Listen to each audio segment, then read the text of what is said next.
Merci. Monsieur le Président, chers collègues, Monsieur le professeur Touzé, d'abord, je vous remercie pour cette présentation très riche. Le rapport d'activité du référent déontologue est un document important, comme je l'ai indiqué hier dans mes propos liminaires.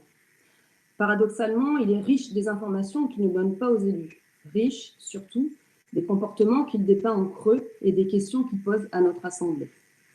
Nous avons d'abord été étonnés de ne pas avoir y examiné les suites d'affaires connues de tous et qui ont été toutes révélées par la presse. Je veux bien sûr parler des manquements à la déclaration d'intérêt à la haute autorité du financement de la start-up de son compagnon, par une structure dirigée par Mme Lila Merabé, votre vice-présidente.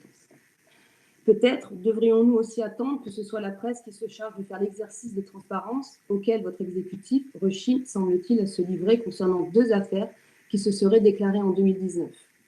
Je cite notre référent déontologue, M. Touzé.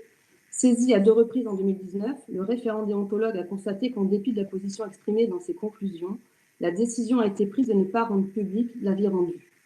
S'il n'appartient pas au référent de discuter de la pertinence des décisions prises, il est quelque peu problématique de ne pas prendre le parti d'une plus grande transparence en la matière.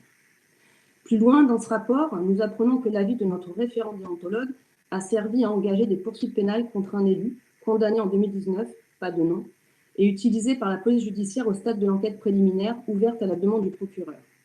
C'est un peu curieux d'apprendre que notre référent déontologue a servi d'auxiliaire à la justice dans un tel contexte d'opacité, sans que ces sujets soient mis à la connaissance de notre Assemblée, laquelle est la première concernée par les méfaits de ses membres. Ce que M. Touzé pointe dans son rapport, c'est un déséquilibre profond choisi par votre exécutif, celui de sacrifier l'exigence de transparence à l'impératif de confidentialité.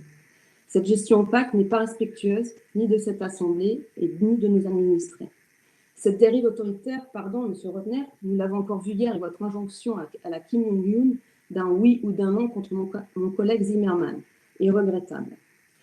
Je regrette aussi qu'à aucun moment ne soit mentionné dans ce rapport le fait que notre référent déontologue soit bénéficiaire de subventions de la région en tant que président de l'Institut Cassin. Pour autant, nous partageons la plupart de vos réflexions, M. Touzé. Notamment, et ça j'irai plus loin, sur la proposition d'avis, la publicité publique, qui serait donc plus importante pour nous tous. Monsieur le Président, je termine. Vous pouvez bien passer 2 jours à nous donner des leçons, aussi repris par tout votre cadre rapproché, où vous avez manqué de respect pendant ces 2 jours en nous attaquant toutes ces 2 journées. Personne n'est dupe. Comme je l'ai dit hier, votre cam, c'est la com, et M. Touzé, avec son code de déontologie, n'est malheureusement que le titre d'un de vos chapitres de communication.